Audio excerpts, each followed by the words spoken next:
Today in this video we will see how to change your music language in a Spotify applications. If you see, by default whenever initially we use the application, that is Spotify, that time by randomly we choose 2-3 languages, right? So now if you want to add more languages to your applications, or if you want to explore more music languages, so now how to add that or how to enable in your Spotify applications.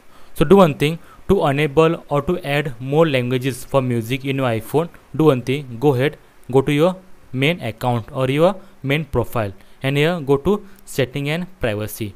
Open that. Once you open that, here is the option called content and display.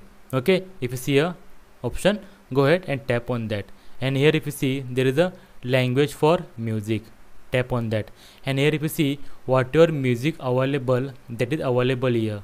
The names are available here, like your Hindi, international, Punjabi, Tamil, all the options available here, right? So do one thing, as per your location it is shown here. So as per your choice, go ahead, disable, enable any language what you want to listen.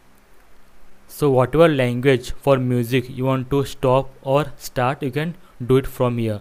Like that you can easily add or remove your music languages from your application on Spotify. That's it. I hope you got the video helpful. I hope you found the video helpful for your Spotify music test. And if you like this video, one request, please like the video and subscribe. Until then, thank you very much. Bye bye. See you in the next video.